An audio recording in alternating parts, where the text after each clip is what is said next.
Bonjour à toutes, bonjour à tous, merci à tous et à toutes d'être là sur Rhizoanatomia. Nous allons parler de la loge moyenne de la main. La loge moyenne, donc, désigne tous les muscles intrinsèques de la main, évidemment, qui naissent en regard du métacarpe et qui vont contribuer et à stabiliser et à participer à la biomécanique de chaque doigt. Si on doit les localiser dans un schéma de présentation, donc ils vont naître du métacarpe et ils vont terminer sur les parties toutes distales des doigts. Donc parmi ces muscles-là, on a les muscles interosseux et les muscles lombricaux. On va commencer par décrire les muscles interosseux.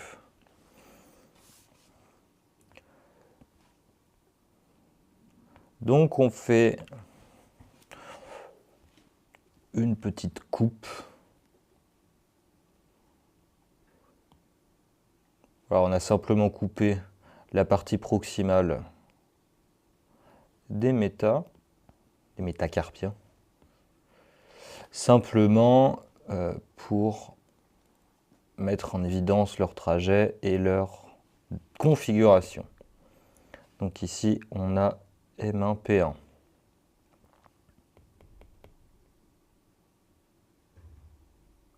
Là on a M2 avec P1 du deuxième.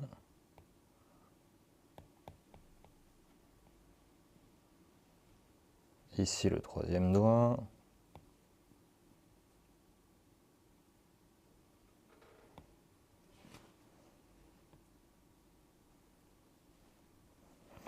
Et on a donc nos 5 doigts.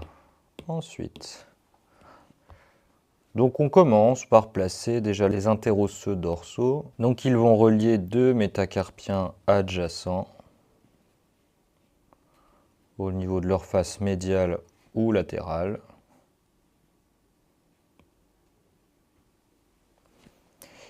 Ils vont réunir leur corps musculaire comme ceci, ils vont se réunir donc, dans l'espace intermétacarpien.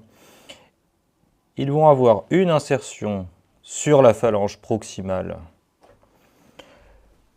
une insertion qui va former la dossière des interosseux et une autre insertion qui va aller au niveau de l'expansion de l'extenseur des doigts. Alors, on va déjà expliquer tout ça.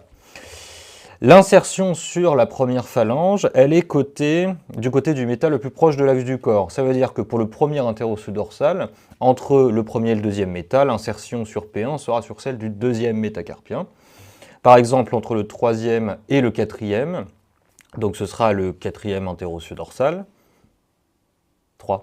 troisième interosseux dorsal, l'insertion sur P1 se fera sur le troisième doigt, car c'est lui qui est le plus proche de l'axe de la main, qui est au niveau de M3. La dossière des interosseux, donc, c'est une expansion qui va de part et d'autre protéger le tendon et le plaquer contre l'appareil osseux. De plus, le tendon de l'extenseur des doigts, en regard de P2, il va se diviser en deux et vous aurez deux petites bandelettes, deux petites languettes tendineuses qui vont former la terminaison de l'extenseur des doigts. Eh bien, les interosseux vont donner une expansion pour chaque terminaison tendineuse. D'où le fait qu'il y ait 3 insertions terminales comme ceci. Et tous les interosseux, donc c'est la même chose. Donc entre 2 et 3, terminaison sur P3, dossière, expansion. Entre 3 et 4, donc c'est bien le troisième. Côté axe du corps, dossière et expansion. Ici,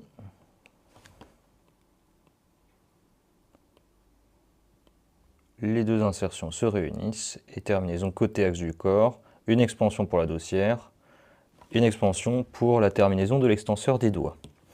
Les interosseux palmaires vont terminer de former la dossière de l'extenseur des doigts. Vous remarquez que le troisième méta avec sa première phalange a déjà des interosseux dorsaux de part et d'autre. Il a donc suffisamment de muscles pour former la dossière de l'extenseur des doigts. Il n'a donc pas besoin d'interosseux palmaires. Eh bien, les interosseux palmaires seront présents au niveau de tous les doigts, sauf le troisième.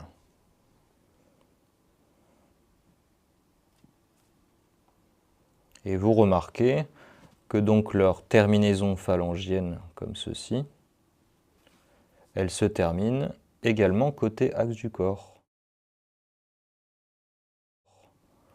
Donc pour les deux interosseux palmaires latéraux, ils vont terminer sur la partie médiale de la phalange, alors que pour les deux interosseux palmaires médiaux, ils vont terminer sur la partie latérale de la phalange. Si je dois comparer l'anatomie d'un interosseux dorsal et d'un interosseux palmaire, on aurait son insertion proximale avec terminaison phalange proximale, une petite expansion pour la dossière des interosseux, et enfin une petite expansion pour la terminaison de l'extenseur des doigts. Ensuite, ici vous avez l'interosseux dorsal, donc avec son insertion sur deux métacarpiens adjacents, une insertion sur la phalange proximale côté axe du corps, une insertion sur la dossière et une insertion sur l'extenseur des doigts. Et donc, c'est soit la combinaison de ces deux muscles, soit deux interosseux dorsaux sur un même doigt comme sur le troisième doigt, qui va fermer le tunnel, la dossière de l'extenseur des doigts, qui en soi est une sorte de tunnel. On va maintenant les mettre en évidence sur une vue antérieure de la main. Ici supérieur, ici médial. Ici capitatum, scaphoïde, lunatum, triquetrum épisiforme avec l'amatum.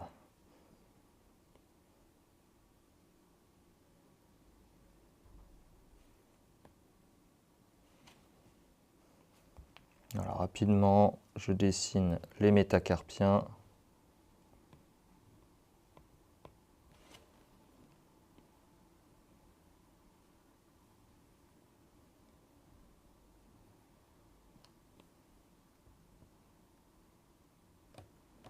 Avec les phalanges.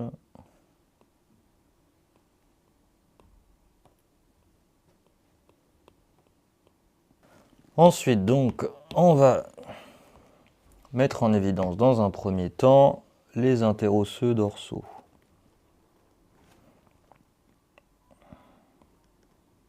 Donc deux méta-adjacents, une insertion sur la phalange proximale côté axe du corps, une insertion pour former la dossière de l'extenseur des doigts et une insertion pour la partie terminale de l'extenseur des doigts. Et bien les autres, c'est exactement pareil.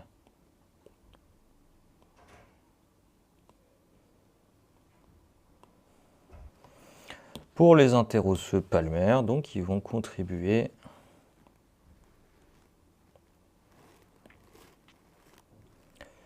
à former ces dossières. Notamment le premier interosseux palmaire qui va former la dossière avec le court abducteur du pouce. Donc il part du tubercule du scaphoïde et du rétinaculum défléchisseur que je ne mettrai pas en évidence là, qui termine sur le sésamioïde latéral et la base de P1 et qui donne du coup l'autre expansion pour fermer la dossière. Ensuite, vous allez avoir le deuxième interosseux qui sera à ce niveau-là, donc au niveau du bord antérieur du corps du méta, avec une terminaison sur la phalange proximale, une expansion pour la dossière des interosseux et une expansion pour l'extenseur des doigts. On n'en a pas au niveau du troisième doigt, mais autrement, c'est le même principe à chaque fois. Avec ici, la même problématique que pour le premier doigt, avec le muscle abducteur du 5, qui va donner une petite expansion pour le muscle extenseur du 5. Ensuite, on va faire une vue supérieure des doigts pour montrer exactement qu'est-ce que c'est que cette dossière des interosseux. Ici en méta, phalange, phalange intermédiaire, phalange distale. Envers le tendon de l'extenseur des doigts,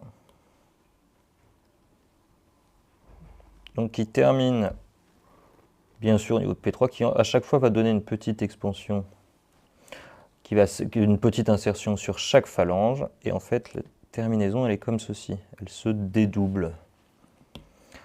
Les interosseux, donc là ils sont tous confondus, il y en a un de part et d'autre, un dorsal et un palmaire de part et d'autre, sauf pour le troisième dos, on n'a que des dorsaux. Il va donc donner une insertion pour la phalange proximale, créer la dossière des interosseux et donner une expansion pour la partie toute distale du tendon. Donc en fait, vous avez le tendon qui est circonscrit de part et d'autre par ces interosseux. Et donc la fameuse dossière des interosseux, elle est là. Elle recouvre et plaque le tendon. Et au niveau des expansions, c'est un peu le même principe. Bien qu'il ne recouvre pas le tendon, il solidarise les parties distales de l'extenseur des doigts avec les interosseux. Ça, c'était pour les muscles interosseux. On va maintenant parler des lombricaux. Les lombricaux, on va reprendre la vue antérieure de la main.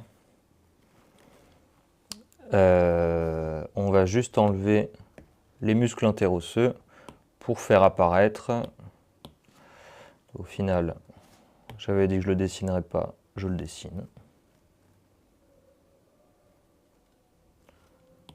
Parce qu'on va mettre en évidence le fléchisseur profond des doigts qui passe sous le rétinaculum des fléchisseurs.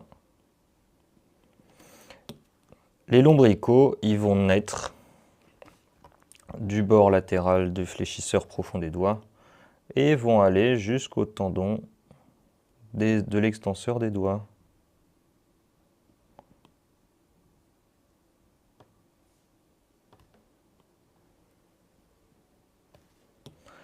Si je devais faire le tendon des extenseurs des doigts, il serait ici.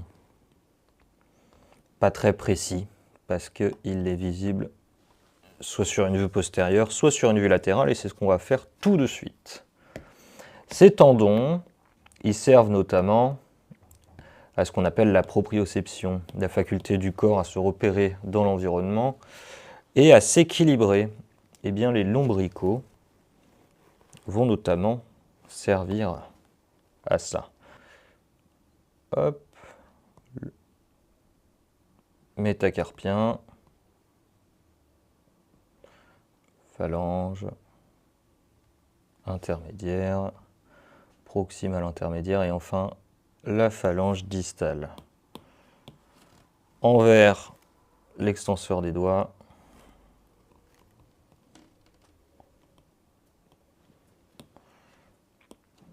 en rouge le fléchisseur profond des doigts,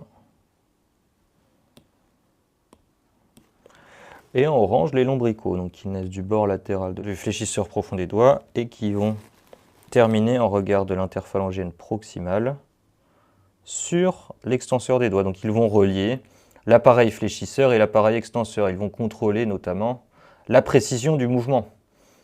La main nécessite une précision importante de par tous les mouvements complexes qu'elle est capable de réaliser et qu'elle doit pouvoir réaliser. Eh bien, les lombricaux vont être notamment, vont régler la longueur et la tension musculaire en reliant l'appareil extenseur et l'appareil fléchisseur. Ils vont donner des informations au système nerveux pour avoir la meilleure tension musculaire et avoir un meilleur rendement et un meilleur équilibre au niveau des muscles de la main. Les interosseux, donc en plus de protéger le tendon et l'extenseur des doigts, vont avoir une fonction d'écartement, rapprochement, notamment abduction, adduction. Beaucoup plus facile à faire en extension qu'en flexion. En flexion, c'est quasi impossible. Les interosseux seront également fléchisseurs au niveau de la métacarpo-phalangienne. Et étant donné qu'ils forment la dossière de l'extenseur des doigts, ils vont participer à l'extension de l'interphalangienne distale. Donc flexion de la métacarpo-phalangienne et extension de l'interphalangienne distale. Et c'est tout pour la loge moyenne. Je vous remercie pour votre attention et je vous dis à plus tard.